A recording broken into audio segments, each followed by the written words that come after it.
In today's world where attention spans are short and competition is fierce, storytelling has become an essential tool for professionals who want to stand out.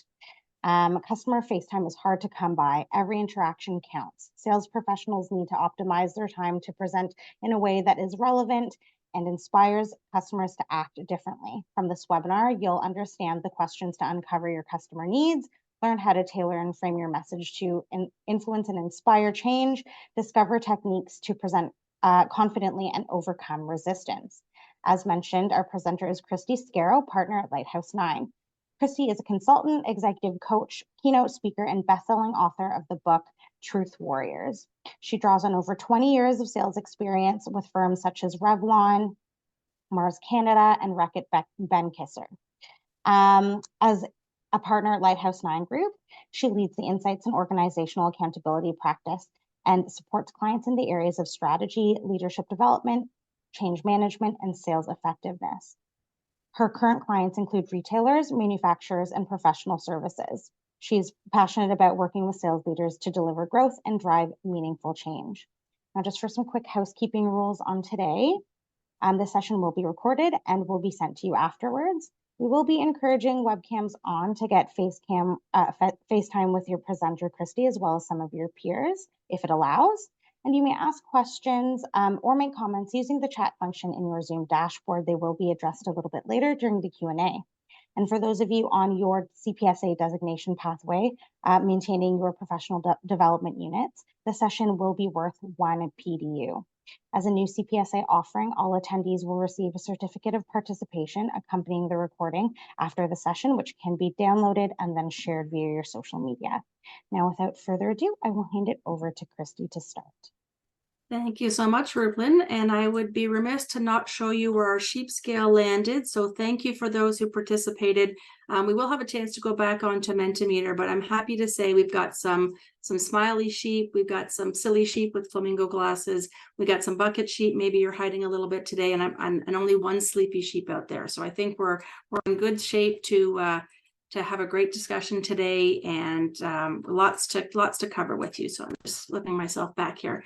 So let's jump into what I'm hoping to share with you today, because it's a lot. How do you uncover needs and how do you present with impact? And I'm going to start with the uncovering needs, which really is 3 things. How do you build that foundational trust? How do you actively listen to your customer? And how do you ask the right questions? So we'll go into a bit of a technique called spin selling and some of the questions that come out of that. And then we even regroup on that when we look at some things about objections and the resistance that you may be getting, and how questions are such a powerful way to do that. So that's the start of my session in a nutshell. So let me start here. Trust. Why is it so important? It probably doesn't need to be explained overly. Trust is essential to our core relationships. But if you think about your customers and the people that you're selling to, people are going to accept advice from you from trust. No longer can we just say, here's my widget and here we go. We know how important relationships are, and being able to build, especially if you have a long sales cycle, that need to maintain that relationship. And what it can actually offer you is a competitive advantage. So if you have a commodity type pricing and you're fighting on pricing, imagine if you had a relationship that was foundational with trust. Chances are they're going to buy from you instead of somebody else because of that foundation of trust. So a story I like to share about trust, because this quote really resonates with me. We think about the fact that if we don't trust somebody, how do we get them to trust us? Well, the best way you can do that is actually to extend trust and trust them first. So the story I share to illustrate this is actually when I was at a conference, there was a keynote speaker, and he was in fact a gold medalist. He was a gold medalist in rowing for Canada. And in his session, as he was talking to the crowd, he passed that gold medal around the crowd of about 300 people. And I actually couldn't believe the trust he put in us with that gold medal. I think someone's going to sell this on eBay. I'm not sure what's going to happen. It was unbelievable to me that he would entrust that group with a gold medal. But even more interesting to me is I had a breakout session I was running later, and I said to somebody when we had a minute, can you believe he did that? Can you believe he trusted us with that gold medal? And she said, you know what? I was like the last one to get it. And I was so afraid that he wasn't going to get it back, that, he had trusted us. So I needed to make sure he got it. And what that reminded me of is when someone extends that trust, you feel obligated to return it and to respect that. So that's just an example that struck me that I want you to think about. If there's tension with you and your customer, if you want them to trust you, how do you extend trust yourself? So trust is in my mind an equation. So for the math folks and the analytical folks out there, you might appreciate this. If you don't like math, I can promise you it's not too difficult. But it's three things that build trust and one thing that erodes trust. So one of the things that builds trust is this idea of credibility. So Rupelin introduced me, lots of accolades, very long bio. I'm going to have to shorten for next time. But chances are that gave me some credibility to be able to talk to you today. It's very easy to build. It's words that whatever I say you can trust because I have some background in sales. I have some experience, done webinars before. So I built trust with you, hopefully fairly quickly in terms of credibility. And you can probably do this with your customers simply by saying the credentials of what you offer, of your company, of the work that you've done. The second piece is reliability, and that's a little bit harder to build because it takes time. Reliability is that concept of I will do what I promise you. I will. So if I said to you, if you email me, I'll send you the copy of my slides, which I will say, by the way, and I don't do that, then I'm not very reliable, right? So it's actually, you have to take time to do that. So this is definitely a pit I've seen salespeople fall into, where you overpromise because you want to please the customer, but that potentially erodes your reliability. Because if you don't deliver, and maybe that's not even in your control, but if you don't deliver what you promise, then you're not going to be reliable, and that will erode trust. The last one is a little trickier, and it sounds funny. It's intimacy. And it's that idea that I trust in you. I trust that you have my back. I feel comfortable. It's much more of a soft way to build trust. But if you think people who are close in your life, you know that you can probably tell them things that you wouldn't tell others. And so that in a sales setting is about how do you share more personal details about yourself and remember personal details about them. Because if you, and obviously there's a level of personalness you want to cover, but it could be as simple as talking about your family and remembering that they had done something this past weekend or whatever it is. That ability to create that one-to-one human connection is how we build trust. And the last of these, the bottom part of this equation, is self-orientation. And the reason it erodes trust is because if you have a high self-orientation, it's going to decrease trust. And what that means is high self-orientation is it's about me. I'm in here selling you something. I'm in here because I want you to buy something. It's not about solving your problems. It's about selling my product. So if I had come in and said, hey, everyone, here's a QR code, buy my book for the start of this webinar, you guys might go, all right, that's a little pushy for the start of a webinar. And what I have to tell you is this is what salespeople often get wrong. And this is how your presentations may actually demonstrate a high self-orientation when in fact you don't intend it to be like that. So if you start your presentations talking about how amazing you are as a company, how amazing you are as a business, or how amazing you are personally, don't know that you go that, it will show a high self-orientation. If instead you share your presentation talking about their problems and you focus and frame your message to be, how can I support you? It comes across as a low self-orientation. So oftentimes when I say, do you struggle with having a high self-orientation? Is that an area you need to develop? A lot of people will say, no, I mean, I do care about my customers. I'm passionate about my products. I do believe it's going to help them.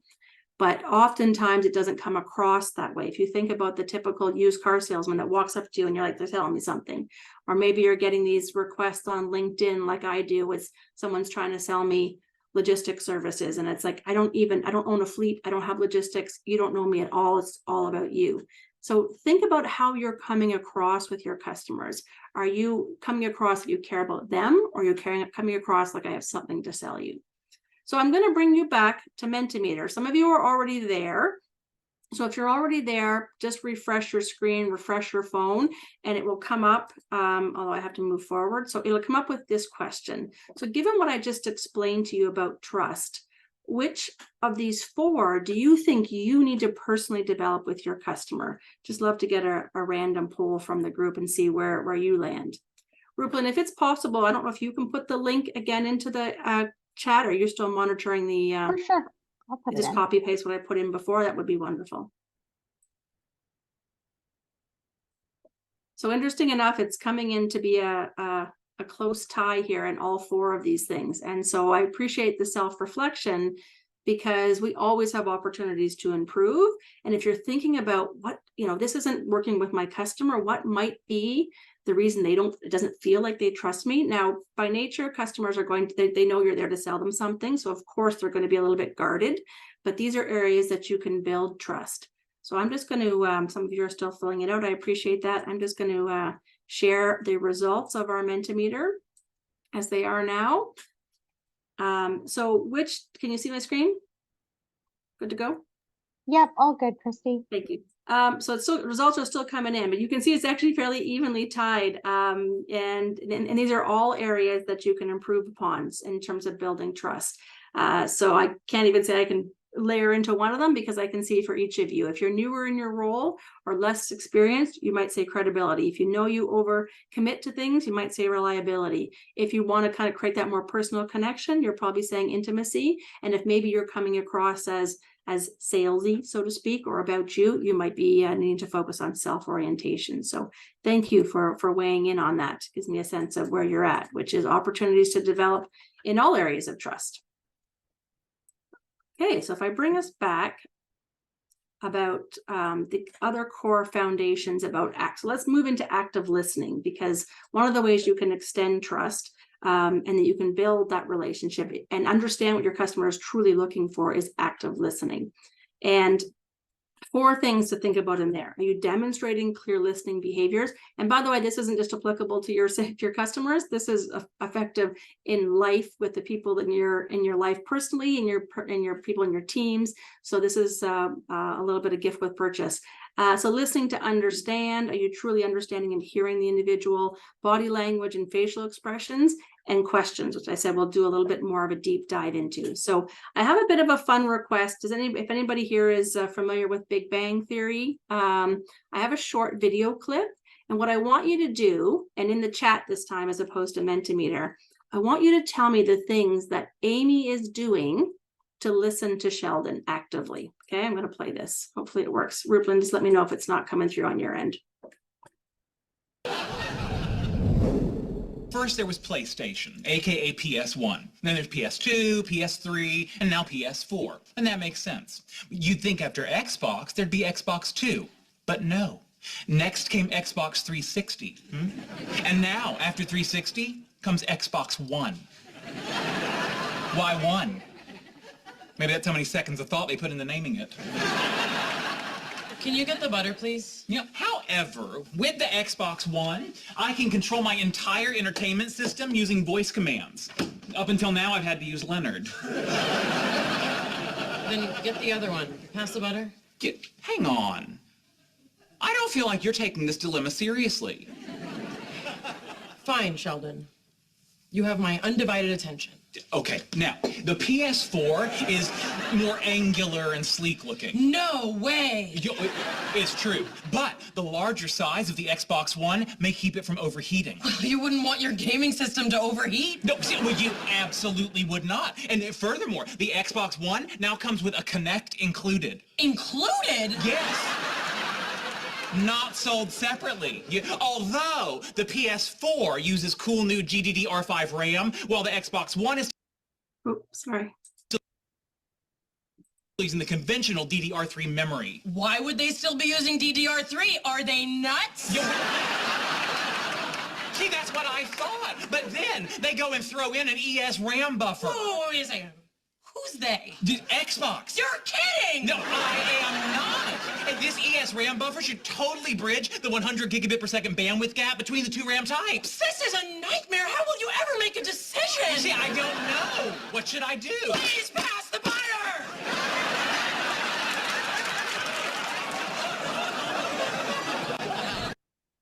All right. I can see some of you are putting things in the chat, and Amy was not active listening in the beginning, but certainly you saw as when he encouraged her, she did. So I'm just flipping through its tone. She's engaging, she's empathizing and empathizing, possibly reiterating and asking key questions, paraphrasing. Is it overreacting, which is a little bit true, but she's really showing an active amount of engagement. So absolutely, that's a good example of active listening, obviously in a humorous way. So because it's active, right? It's how are you demonstrating you're paying attention and you're offering those listening cues. Like you said, she's leaning in. She's clearly trying to demonstrate that she's hearing him and paying attention by looking at him directly. But then even more so, active listening is how do you reflect? So it doesn't matter just I'm here listening. I'm actually going to be able to say, oh, I'm hearing the Xbox versus the 360. I'm not even sure if I'm getting it right now. So remembering what you're hearing and paraphrasing it back is how do you reflect that back? But lastly, and more importantly, in building on those acknowledging and reflecting cues, is can you actually understand and reflect back what you hear in terms of their feelings? And that's what she was able to do. That must be frustrating. How will you ever figure this out? And so thinking about when you're actively listening to your customers, you want to hear them talk about their challenges. And you want to be able to reflect back what you heard, but also what they're feeling. So if you can truly get them to define some of the emotional undertones. So they may not be clearly communicating like I'm very frustrated, but you can possibly hear in their tone, in their reaction, and how they're speaking, or maybe you're excited about what I'm talking to you about, what I hear is this is really a hard challenge for you. Or so reflecting that is really being able to demonstrate listening. So back to Mentimeter for a moment, if you can join me there. Communicating, if you've probably heard about body language, you have 3 choices, or is it 4? What percentage of communication do you think is about body language?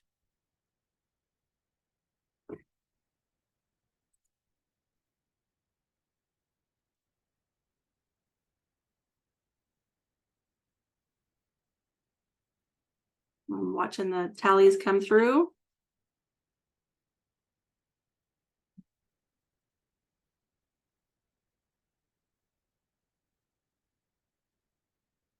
Let me share where you guys landed. Hopefully everyone's still in Mentimeter who was there from before. So you can see many of you, 75% of it is body language. You're obviously recognizing the importance in it. It's actually 55%, at least according to the study that I came across, because the other pieces are words, which are frankly 7%. So what we actually say is less important, but the other core component is tone, right? How our words come across. Have you ever read a text and misinterpreted it, or had someone misinterpreted a text you got? That's because you can't hear the tone, right? You don't know the tone. You're making a guess, like this sounds sarcastic in how I'm reading it. So tone is important, but those who guessed 55%, congrats. That's actually the right number on that. But oops, I'm going ahead here. So you're absolutely right. Your guess even 75% shows you how extremely important it is. I'm just going to flip back to the slides here. Trying to do too many things at once. So you're absolutely right. It's important. And if I want you to what I want you to think about is a couple different aspects of body language. Okay, for those who are answering Mentimeter, wait on me for a second. So the first, as I mentioned, is tone and implication. And when you're actively listening, you may be able to get a sense of strain or frustration when you're hearing your customer speak. And that may actually help you dig further. If you say, sounds like you're frustrated, tell me a bit more about that. Or what's causing that? Or am I reading that properly? So just being able to understand that is going to help you really be able to relay back their emotional reaction. Facial expressions, of course, how people are they smiling? Are they angry? And sometimes across cultures, this is even harder because we may not even recognize the differences. I know Zoom, for example, is one of the nice things about looking at people on video conferences. I can see them face to face, which isn't always the case where you have an in-person meeting, especially if you have multiple people, you have to kind of look. So one of the benefits I find of that virtual connection is that you can see facial expression. So pay close attention to when you're saying something. Are they looking surprised?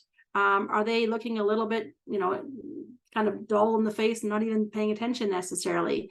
Eye contact is another important part of facial expression. So when you're listening to somebody, you actually need to be 70% eye contact looking at them. And right now, for example, I'm trying very hard to look at the camera directly instead of my Zoom screen, because when you're on a camera and you have a virtual connection, it's actually really tricky to make sure you're making eye contact. And you may have multiple screens and you're looking over here and they're not sure if they're listening. But if someone's speaking and you can look at the camera, that's a really great way to do it. And smiling. Someone gave me an interesting tip where you can put a little sticky right by your camera. And if you put that with a smiley face, it's a little sticky, and it'll make you smile, and it'll make you remember to look up there. So just a virtual tip if you're having virtual conversations with your customers. Body movements, right? So have anyone heard of mirroring? It's a very old school sales technique, but it's still very relevant, which is if you're standing with someone, are you standing in a similar way? Your posture. Are you sitting, leaning forward, and how you're actually expressing yourself? Are they leaned back, so you're leaned back? And you can make postures in that sense as well. And gestures. I mean, we have to do it virtually where we can do thumbs up, but even gestures could reflect a handshake, right? That we want to think about do we have a firm handshake? Are we offering a handshake? And I know COVID puts that in a little bit of maybe it's a fist bump now or an elbow bump. So handshakes are a little more questionable than they were in the past, but that's a great way for body language to show your intentions as well and communicate trust at the same time.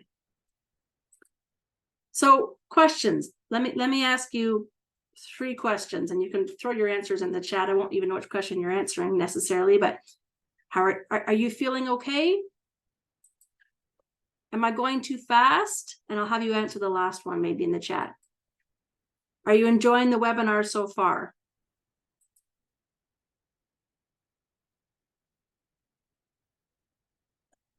I'll probably look to see if I can see the answers, but I've lost my chat. So if you're all saying no, I can't good, see Christy. it. If you're all saying no, I can't see it. It's okay. So they're not. Okay. So most of you are feeling great. Yes, thumbs up, yes and no. The reason I showcase this, and not just for my own benefit to hear if you're enjoying it, but is to show you these questions in a different way that I could have asked. What if I had said, how are you feeling? Or how is the pace of this presentation? Or what do you think about the webinar so far? I may have gotten different answers. I may have gotten somewhat more explanation. You know, if I'm asking you, are you enjoying it? I'm going to get pretty much a yes or no. But if I'm saying, what do you think? You might say, well, I'm liking this. This is good. This is. So the reason I obviously give this example is because when we're with our customers, and sometimes especially when we're nervous, we're trying to get them to agree to something, we might be tempted to ask yes or no questions. So I want you to think about it. And even if you're preparing going into your sales calls and like, these are the questions I'm going to ask, and make sure that they're open-ended, because open-ended questions will actually force them to potentially elaborate. So you may still have entered a very short, good, bad, you know, but at least if I ask a yes or no, chances are you're going to answer it with a yes or no. So that's open-ended questions. So I'm going to spend a couple minutes talking you through, if anyone's heard of spin selling, again, I think it's potentially even older than me in terms of my sales process, but my sales career. But spin selling was a book that was written. It was based on observations of 35,000 sales calls. So they were looking at what makes a successful sales call. And what they realized is those salespeople who asked a strong question could actually improve their close rate by 20%. So that's substantial. And they realized how important questions are. And it's probably more a common understanding these days, but it was certainly a bit revolutionary in its time. And there's actually a specific type of question that's more beneficial. And there's a flow of the questions as well. The situation questions are the ones that are going to be like kind of general what's happening. And then feeding into, I'm going to go into these a little bit more detail, feeding a bit more into problem questions. So they're explicitly telling you what they're interested in, then into implication questions. And that's where you can actually draw out with your questioning strategy a little bit more about the emotions or uncovering what's truly behind their problem and the benefits is actually the need payoff question. So let me go into each in a little bit more depth so you have an understanding of how it works. And certainly Google this. There's some great videos and other information on spin selling. So I'm giving you the top line perspective. But we start with situation questions. Again, this is what's happening right now. What's happening? Maybe it's clarifying why you're there or what's currently happening in their business. A lot of times, but when this book was written, there was not really the internet available in the same way. So the situation questions should obviously not be things that you could find out on their website, from their home, from their annual report, or anything that's very obvious. Situation questions really should be, I'm just trying to understand what's happening, in your current business right now. Tell me a bit more about that. Or I think we're here for this reason. That's just about a situation. There's no problems there. It's just getting overarching. Let me understand what's going on, clarify my understanding. From there, there's problem questions. And that's where you can start to go, what's happening in your business? What challenges are you facing? Are you happy with your current suppliers? Or how, and I want to rephrase that as, I'm asking it, because you don't have to ask that as a yes or no. You can say, what are some of the things going on with your current suppliers, or what kind of challenges are you going on right now? So problem questions starts to understand some of the dissatisfiers or risks where you can help. And you can still go in. Sometimes I get the question of, is this only when I have a new customer? And the answer is no. If you go in with a presentation of some sort, you know exactly what you want to showcase, you can still start to ask these questions as you're presenting, as you're starting to have the conversation, because it really needs to be about if you're not uncovering their problems, you can't frame your solution as well. So even if you have a solution you're aiming towards, if you can actually have them tell you a problem, then you can say, oh, so you were concerned about your supplier being late. Well, this is actually what's happening. This is what our product can do for you. It's going to reduce time to lead times and such. So the problem questions are important. The implication questions go one step deeper. So now that I know that you're worried about being late, well, what's the impact to that on your bottom line? Is that costing you? Customer complaints? How's your team morale doing with that?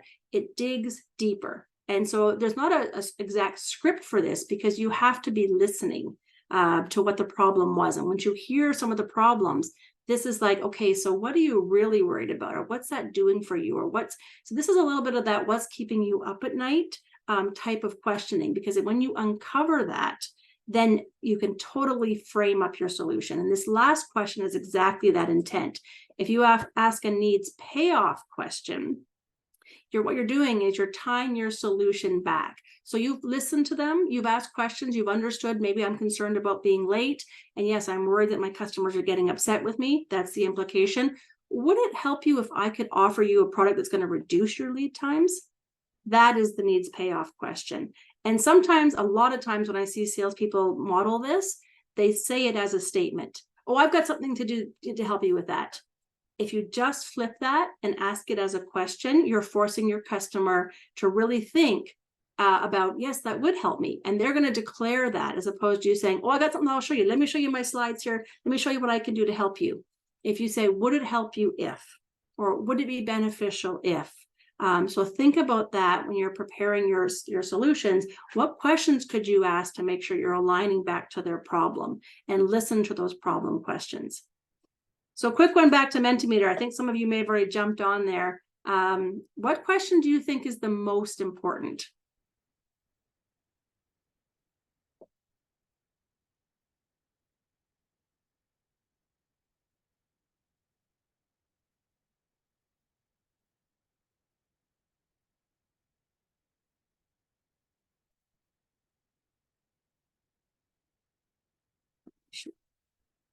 Race going on here. So many of you said problem questions, and it's something, if we don't start there, then the challenge is we can't ask the rest of them. And maybe it was a bit of a trick question in the asking, because what the question that they found the most important to closing more sales deals were need payoff questions. So salespeople who asked more needs payoff questions were more successful at closing the sale than anything else. Now, although you're voting for problem questions, the point being, if you can't ask probably a correct needs payoff question without that. So I'll give you okay marks for that as well. But be aware that the needs payoff is the one that we often forget to do, because we jump into our pitch. and we don't ask it as a question. And so my encouragement, if you get nothing out of our conversation today, is ask more questions. Even if the question is just, are we aligned? Does this make sense? Ask more questions. So that takes me to our next, who's voting needs payoff now. That's not fair. So let me put back to our slides here. So question thing, and I'll come back to it when we talk about overcoming resistance, but I also want to make sure in our short time together that I talk about how do you present with confidence and overcome that resistance. So there are three things, so I'll go back there for a second. Three things to think about is how do you shape the message around them? If you've been in another one of my webinars, you may have heard the term WIFM. If you haven't, I will explain it. How do you handle objections in a way that's going to use questions, but clearly uncover what that objection is truly about? Because a lot of times with objections, we just understand the surface challenge and not the true challenge that they're facing, because we're a little bit afraid to push on it. And the last one is how do you be confident? So I'll just share a couple of things that we do to diminish some of the confidence in our sales messaging. So I love this quote. I think this is very relevant, and I'm not sure who said it. I don't have the person on here. If I fell into a pit, 100 salespeople could sell me a ladder, but the best salesperson could stop me from falling in. So that to me is how do you help your customers to support them in their future thinking and helping them uncover where actually their challenges are. And so that's where we often fall. And even in the spin selling questions, a lot of times those problem questions don't have to even be relevant problems. They're like, I'm totally happy now. Your problem question could be something like, well, what do you think about as you grow? Is this going to become a challenge for you? So that future problem question is really important. But what I want to convey to you in your message, and how do you become that person who can really get your customer to think about your product as a game changer for them, is this concept. This is one of the biggest mistakes I see salespeople make, and it comes back to being about them and not you. I want you to always focus your message on why they need to change and why they need to change now before you ever talk about you. So I'll say that again. Why do they need to change? And that's about creating need. And that's about understanding a problem. If you've uncovered a problem, then your solution can start to suggest, well, this is a problem for you now. This is something you need to act on. This is something you need to fix. But again, if you're going in with, here's all about me, let me tell you about me, here's my company, you're not starting there. And the risk of that is you're not going to have their attention in the same way, and you're not going to be able to really help them believe that you can offer their solution. So that self-orientation, if you come in talking about you and not about why they even need to change, they're less likely to listen to your message. So that's a key one that I find is a lot of mistakes salespeople make. Is I see so many presentations that are literally, here's who I am, my company, and what I can do for you. Give me a second. So the other thing, and you may have seen this in the past on one of my webinars as well, but it's worth repeating, is this concept of a belief map. This is a tool you can use, because when you are trying to get them to think about change, I want you to think about what change you're trying to create. Are you trying to get them to, use your service or list your product or, take more products or what is it? And what is that? What do they believe that's currently stopping them? So what are they currently doing? Well, I've come to this meeting 3 times, and so far they don't have an interest in my product. Well, what do they believe? What's stopping them? And you may ask questions to dig that out, or you may at least hypothesize beforehand and go, you know what? I've heard them say that it's, it feels expensive, or I've heard them say that I don't think I need another supplier at this point, or I heard them say I've got somebody right now that I fully trust. So they believe that you're not the right person. They believe you're not the right product. They believe they don't need it right now. What are their beliefs that are stopping them? And there might be multiple ones, but if you think about that before you go into your call, what do you want them to do? Buy your product, list your product, do that promotion, whatever it is. What do you need them to think and feel and believe? I need them to believe that I'm a trusted advisor. I need them to believe that I have the lowest price, or not the ideal belief, but I need them to believe that I can add more value. I need them to believe that I have better service than my competitors. What do you need them to believe? So think about using this map when you're trying to inspire change. The next thing I'll say about that is this concept of a WIFM and a whammy. And you may have heard me say this before if you've been on my webinars. The WIFM stands for what's in it for me. If you're trying to influence change and present somebody, you need to think about what's in it for them. And that comes back to why change and why now being more important than about you. It's always, you hear me say this over and over again, it's always about them, rarely about you. If your solution solves their problem, that's where you make the sale. The whammy, it stands for what's against my interest. Why do you think they won't want to change? And that is because oftentimes, again, if you understand what they believe, buying your product, I work with a client and they have a massively long sales cycle. It takes at least a year for them to convince them to use their product. And so if you think about the whammy, it's because it's a massive investment. They have to shift a lot of different things within your company to take on their service offering. So how do you frame up your solution to say, yes, I know it's a long-term investment, but the ultimate payoff is going to be substantial, or you're going to have this. So if you understand what's in it for them and what's against their interests, then you can frame up your message to be more to deal with what they're believing to be a problem for them and what they see as the core benefits. So I'm going to skip that one. So the last thing to say on that is some of the agreement language that you can use when you're presenting, because a lot of times when we go into objections, or we hear objections, or we hear, we're providing our solution, we're asking the questions, I recommend that you actually agree even when they're disagreeing. And instead of saying, yes, but I want you to say yes, and then maybe potentially offer another solution. So if they say, you know what, this is just not the right time for me to buy, I agree, it's really a challenging time right now. And I think that if you look at this ahead of next year, it's going to actually help you be prepared for future success. So you're adding an and instead of a but. And we're very tempted when someone is disagreeing and butting up against us to rebuttal and to say all the reasons why they might be wrong. But instead, people like to be agreed with. So think about, can you say and can you use the words I agree? Because that will build trust, and that will have them actually stop and think about your product more so than if you didn't do that. So I'm curious, as I'm going to move into objections. This is probably the last time I'll send you to Mentimeter, but what type of objections do you get? Give me some couple of examples on Mentimeter.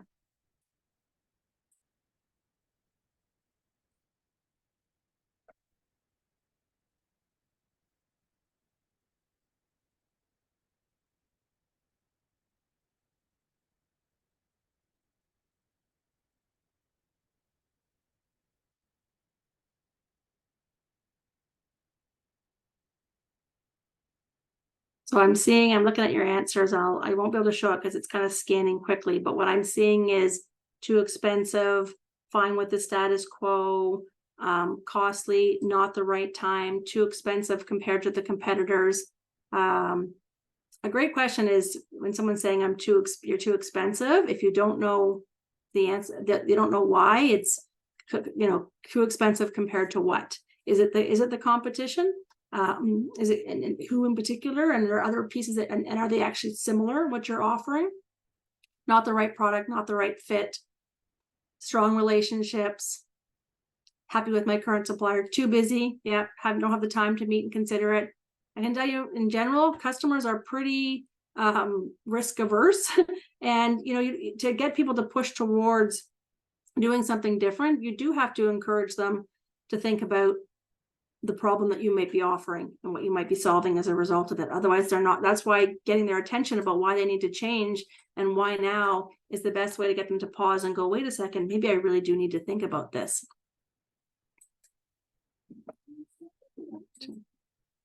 Back to my PowerPoint here. Second, thank you for sharing that. So prices is high. So let's talk a little bit about objections and how questions can help you uncover, again, the true honest objection.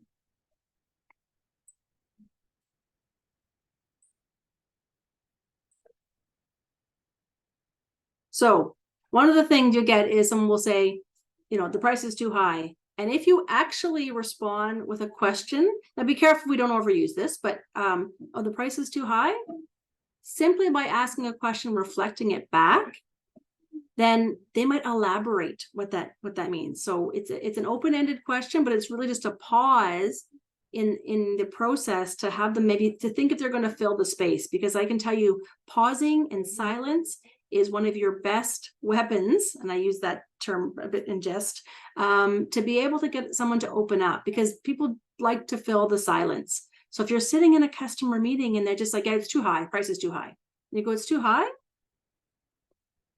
So it might have them pause for a second, and it's actually will probably be hard for you not to move forward and say, well, this is what we have to do, and this is why it's high, and don't defend. Pause if you can, mirror the question, and allow them to potentially elaborate. And if you're silent enough, they possibly will. It may be a standoff and they won't to fill in the gap, and that's a possibility, but I would recommend this as your first line of defense, is to actually just leave it hanging there and see if they fill in the gaps. If that doesn't work, or the next part of it is, don't ask why. So our temptation is, well, my manager said hi, well, why? Or this isn't the right time, why? Because that alone as a question is sort of in your face challenging. And what you're doing inadvertently is you're getting them to defend their position. So if you say, why is that? They're like, well, it's because of this, this, and this. And you've just given them they've given themselves a lot more reasons why it was true what they just said.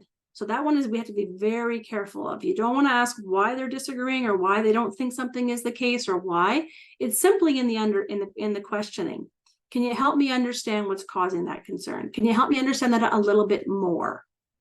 So, and I said this back to this reflecting in life, not just with your customers. If someone is disagreeing with you and you say why, they will lean into their opinion instead of uncovering what might truly be the cause. So instead, ask an open-ended question. Help me understand that better. I'd love to know a bit more about that. Can you help me? Can you just talk that through a little bit? Don't ask why. The third one to think about is, be careful that you've uncovered the true objection. So if they've said, well, I don't think you have the right price, and you sort of talk through, help me understand what you mean by that, then they can actually, maybe they say, well, the competitors are giving me these and these and these. Say, okay, so if we were able to fix that, if I was able to match that price, what other obstacles would we have to overcome? So imagine asking that and having them have to go, okay, actually it's just price. Or they might say, well, also, I don't think your quality is there. I don't think that you're going to be able to get it to me on time. I think it's going to be too hard to make this change, whatever it is. But if you solve the one objection they give you and then ask them if there's any more, which does feel counterintuitive. If you're in sales, I'm like, I don't want to ask for more objections. But the reality is, if you don't understand truly what might be behind it, they could just be saying it's price. And even if you can't fully solve that price problem, because you're not committing, you're not saying I can match it, by the way, even if you said, if we figured out how to solve that, would we be able to move forward? Or what else would we have to come? Then you can still go back and see if you're able to solve the problem they brought up, but then it's truly their objection. And it gets them to uncover what might be their actual other things that might be, in fact, causing you to stop the sale. And the last one is, this is what I also see salespeople do. Let's say the customer's been nodding and you're getting agreement, and at the end of the day, they told you what they're upset with, and you go, everything good now? Are we okay? And it's a yes or no question. And a lot of times, especially if they're ready to end the call and the conversation, they're like, yep, that's fine, it's good. They're going to say yes, they're going to be dismissive. But imagine instead if you asked, what part of your concern still feels left unaddressed? What am I still missing? What more do you need me to think about? Those kind of questions will actually elicit them to potentially again give you more. So uncovering these needs is all about getting them to elaborate on truly what their needs are. And so it's, if you can let yourself ask that question, and again, it feels uncomfortable, because if they're nodding and saying I'm happy, and you're like, I'm done, I've sold in the product, and then you never hear from them again, or the next time you call, they haven't actually done anything with it.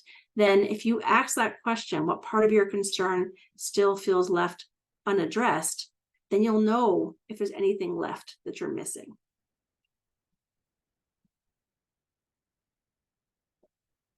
So I promise I would also show with you some phrases that we often say to diminish confidence. This can also be, this is with our customers, this is with our managers, this is with our peers. But three things I think I want you to say. Maybe it's in a phone call you start with them or a video. I hate to bother you, but. So we're already suggesting that I'm a bother to you. So try to remove that limiting sentence that kind of say, oh, I don't mean to be a pain, or I'm sorry if I'm bothering you again, or I don't want to step on any toes here. You're immediately suggesting that what you have to offer is not as valuable as it possibly could be. So that doesn't mean to say you can't call and say, is now a good time to talk? You can be respectful of their time, or do you have a few minutes for me, or is this good, or when's a good time to email you? But I hate to bother you is suggesting that I'm not valuable to listen to. The other one is to say, I'm sorry. Now, again, if you're Canadian, we like to apologize. And so I'm not suggesting you shouldn't apologize or admit up to mistakes with your customer, but be careful. You can find ways to reword this. We don't want to overuse it. And again, it's showing some level of weakness that you don't necessarily want to offer. You do want to say, if you made a mistake, that that you've done something to acknowledge that. For example, instead of saying, I'm sorry, I'm a few minutes late, you could say, thank you for your patience. So you can thank them, you can acknowledge mistakes, but starting with I'm sorry is often one that can diminish your own confidence and put you in a negative space. The last one, and one of my favorites that I have to myself catch doing, is the word I'm just following up. I just need a minute of your time. I go back and actually reread emails to see that I don't put the word just in there, because that minimizes whatever you're just saying. I just use the word just. That minimizes what you are saying. It says, this is a little thing. This is not a big thing. It's not important, but what you have to say is important. So there's no need to say, I just. The same way sometimes we say, well, I believe this is true. Well, do you believe it's true, or is it true? So be careful of the words that we put in front of our message, either in an email or even in the conversation, because it diminishes where we are at. All right, I know I've gone through a heck of a lot very quickly. I did want to leave a couple minutes for questions. I see there's lots of things in the chat. I have no idea what they are, so hopefully, Rupin, you've kept an eye out for me. But I think this is a couple of things to end with before I open it up for questions. One, I think caring about people is essential to our own happiness, our own relationships, but your customer needs to know you care about them. You care about them personally, you care about their problems, and you are there to offer solutions. Anybody who isn't in sales, and I think this is a very admirable profession, who will say to me, well, I don't want to be salesy. I'm like, are you salesy, or do you care about their needs and are trying to support them? Because ultimately, that's what I believe you do in your jobs, is you are trying to support the customers in your life, and you are trying to make sure that you are meeting their needs, and you're probably passionate about that. But make sure they know it. Make sure that you're asking the right questions to inquire on their life and on their problems and the implications to those problems. And then you can ask a really good question about, would this help you if I could offer you a solution that would meet those needs, solve those problems for you? If you can do that, you will be impactful and you will truly uncover what they need.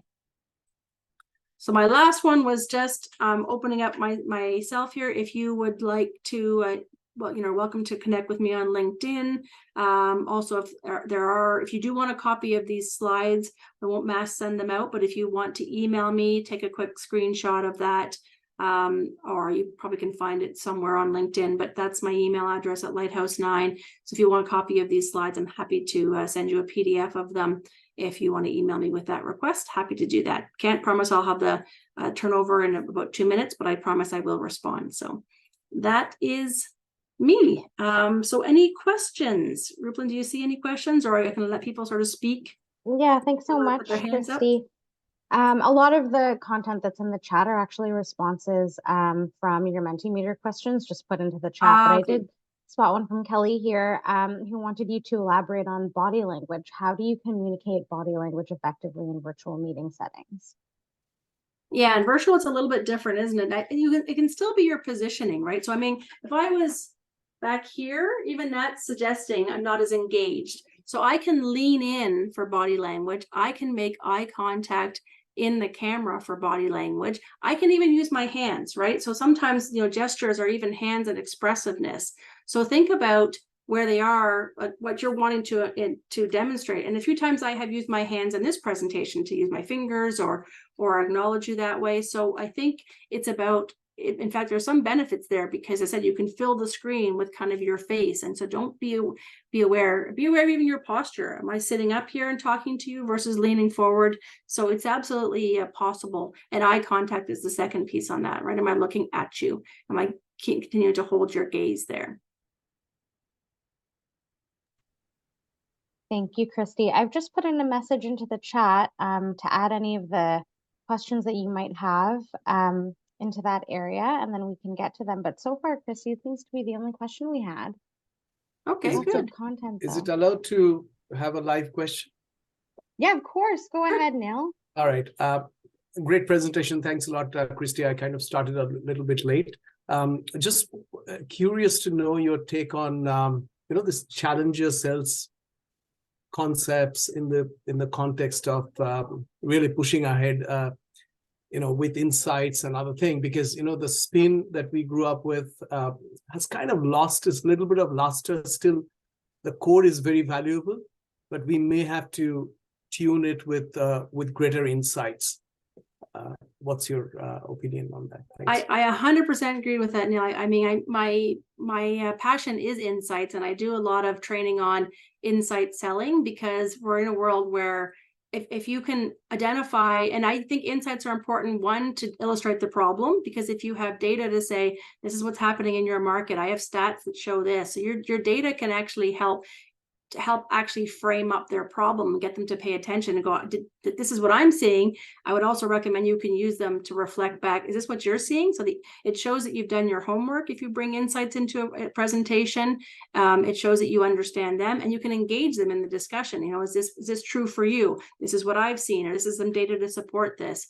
And I do think that insights can be really powerful if you have some data from them specifically, even sometimes your own shipment data, for example, and you reflect it back and you say, you know what? I see some challenges here for you. One of the things I talk about in insight selling is to get their attention. Can you draw out the pain points?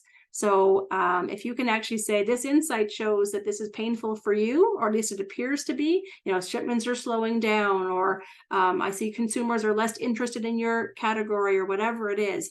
If you can show insights to say, I see a problem for you, that will have them, one, show that you have some thought leadership, that you understand their business, and that you can engage them in the right solution. So I think that's a great question. I love insights into presentations. I think spin can work with it. I think you can still ask questions, and I think you can still uncover problems, but the need to bring insights into presentations is substantially greater. So if you have access to them, and even most of us do in terms of public access to things, totally encourage you to utilize them. Great question. Thanks. Thanks so much, Christy. We have a question here. What if my customer doesn't have or doesn't think they have a problem to solve? So I think there's always problems to solve, but they may not be telling you it. So it's a great point. And it might be about, like, tell me some of the things that are happening in your business and what some of the things that are frustrating for you. It might be something they haven't thought about in the future. So a lot of times the evolution of spin is that problem question. Like, do you think that's still going to work for you? As you grow, do you think that's still going to work for you in the changing environment, or if things are changing all the time? What are the things that you're worried about might change for you? So I think framing them up about what could happen, even if they don't see it fully, and that's where insights actually do play a great role, because they're like, maybe this isn't something you're thinking about. So it's actually, if you can be quite successful, if you can plant some seeds about what their problems might be, and then engage them in the dialogue to say, is that really a challenge you have, or do you see that as well? And they may not even honestly open up to that, right? So a lot of times they don't want to tell you they have problems because they know you're there selling them something.